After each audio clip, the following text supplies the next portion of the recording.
Hello, this is Sophie Lawson from sophielawson.com, and Dave the Dragon's with us today, and he's going to help us look at this, which is issue number 30 of the ImagineFX magazine for the month of May 2008. So let's go and have a look at this one. Look, Dave the Dragon, he's been eating the cover.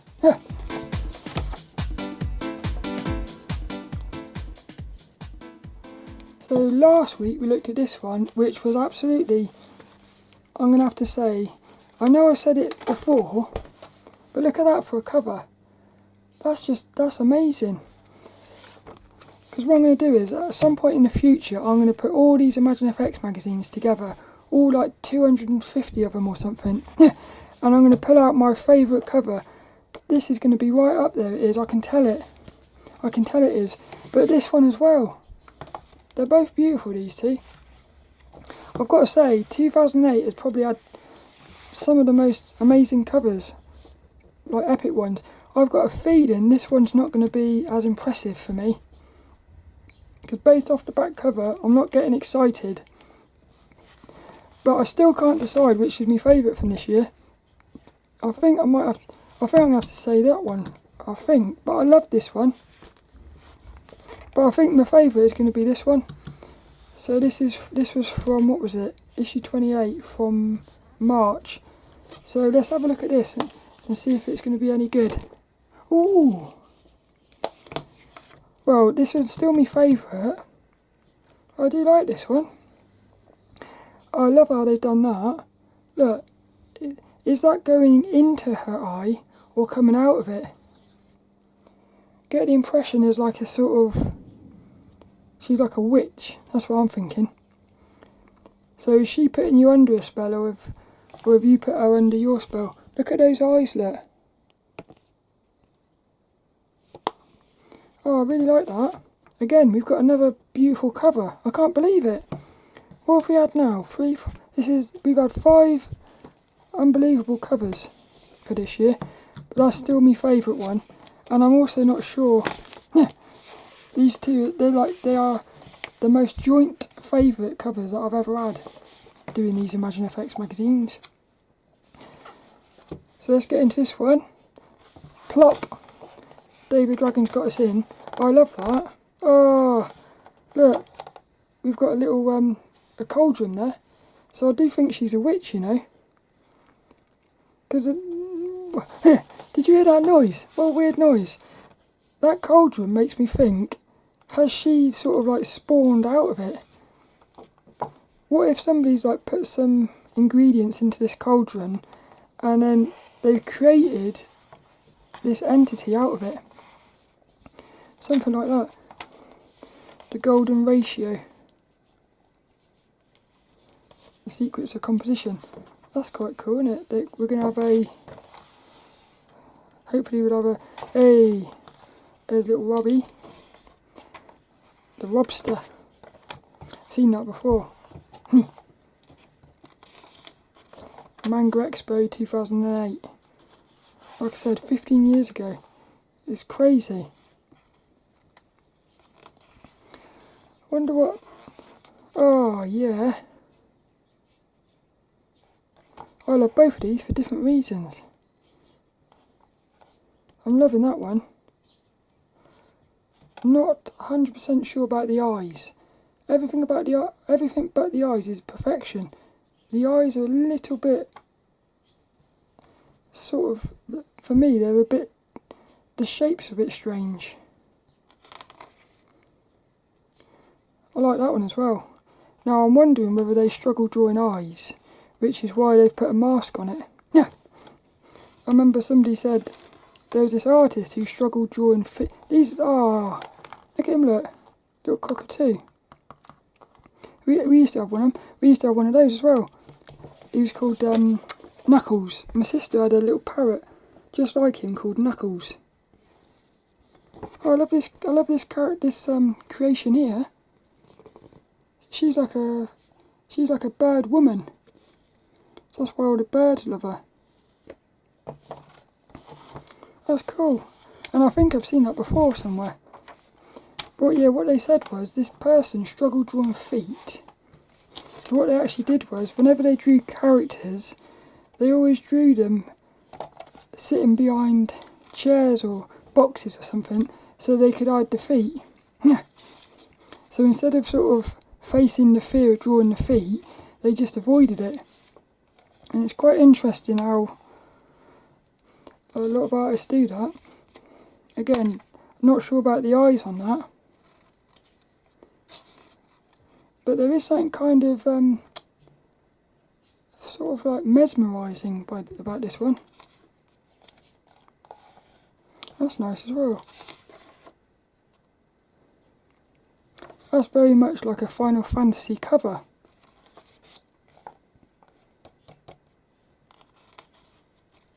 That's cool as well.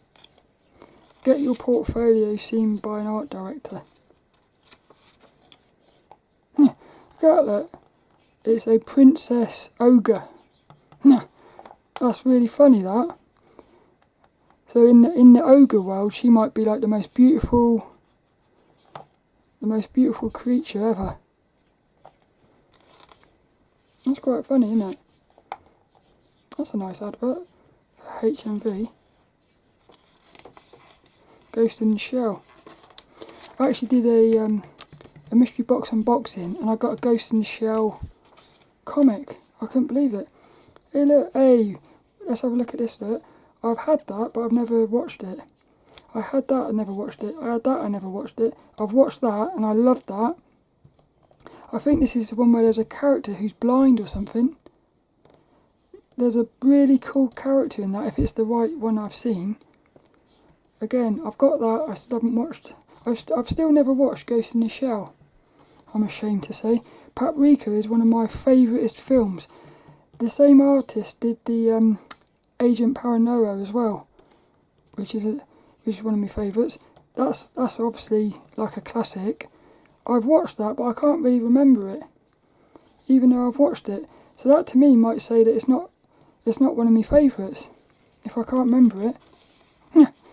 I played the 360 game of that as well, and I played a Naruto game on 360, which was brilliant. That's what got me into like the Naruto anime, playing the video game. Hey look, Thor. This is the community, the forums. Beautiful advert as well, look. Yes, you used to get free gifts with the subscriptions. And then we've got the artist Q&A. I like that. Look, she's like rotting.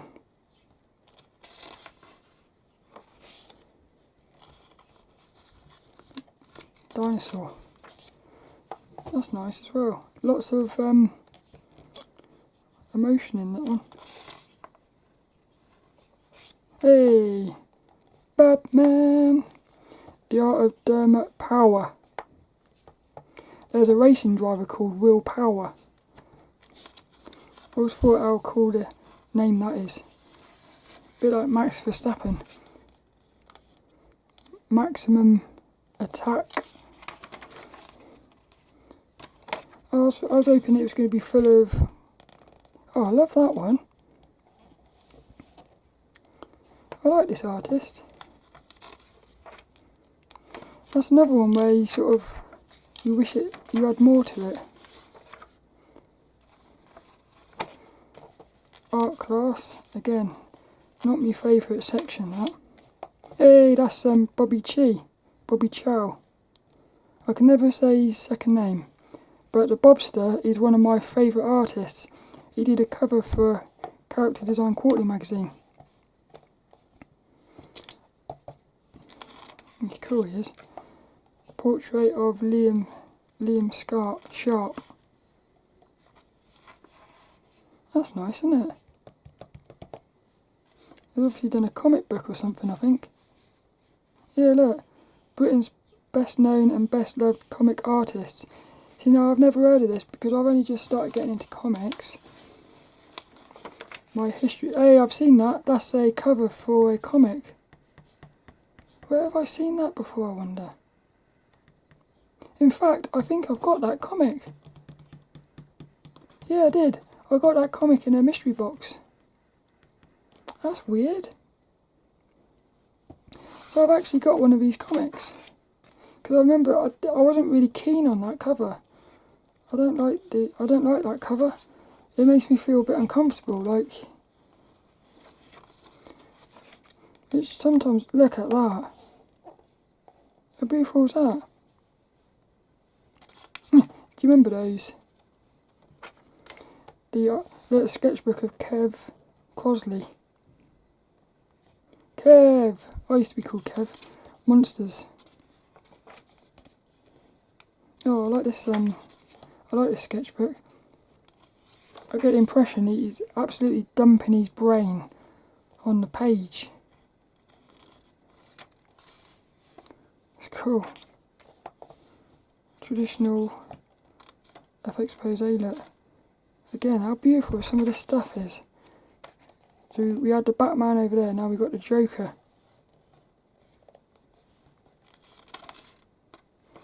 I hope there's a comic book special. Well, actually, next week's might be a comic book special.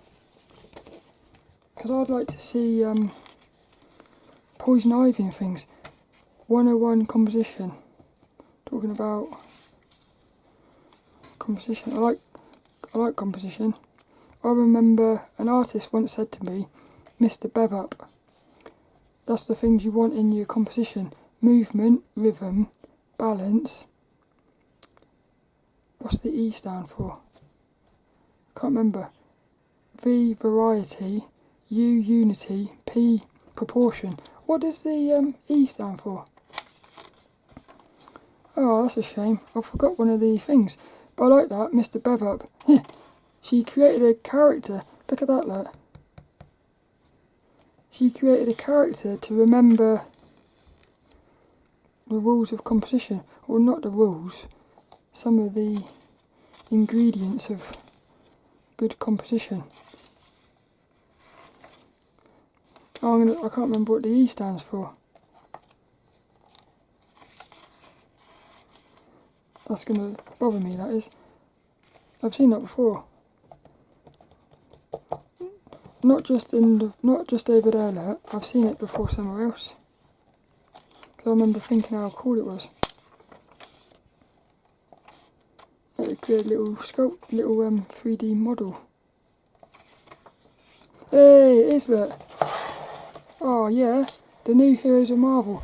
Oh, unfortunately, we won't get any Poison Ivy or nothing. Huh. I almost imagine Spider-Man saying, "Does me bum look big in this?" He's got quite a big torso as well, hasn't he? Oh, that's going to be cool, that is. I can't wait for that. And look, an in-depth analysis of the British comic art scene. I'm excited now, so that'll be next week's. That's going to be cool. A guide to colour mixing. Look, they're doing traditional and digital. I always like that. Hey, cool. A new series, look. So, Bodyworks. So obviously, each issue they're going to have... So there might be an issue about feet. Yeah. So that artist that couldn't draw feet, they should read this. Ah, this reminds me of the...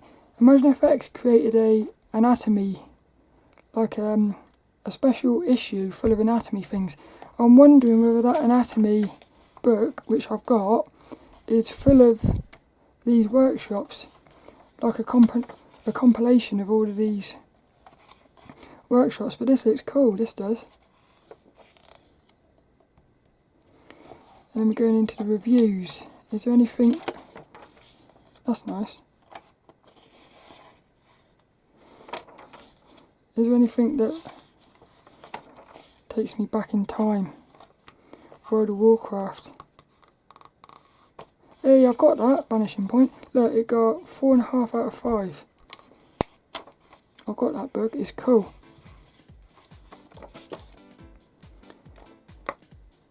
No, none of these are memory inducing. And then we finished with that.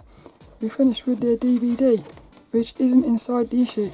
This must have been one where they had, this must be where they first introduced the cardboard sleeves for the DVDs, which was a much better idea than having them be inside of these things, because you sort of had to like ruin the magazine to get your DVD, which was a bit weird. I also thought it was a bit strange. That was a really interesting issue. Lots of fun stuff in here, and I'm excited to see this series of workshops. I really hope you enjoyed that. It was a look at issue number 30 of the ImagineFX magazine for May 2008, and next week we're going to have this one. I can't wait to see what the cover is. It's going to be all about comic books. So that'll be next week, and I shall see you later for another one.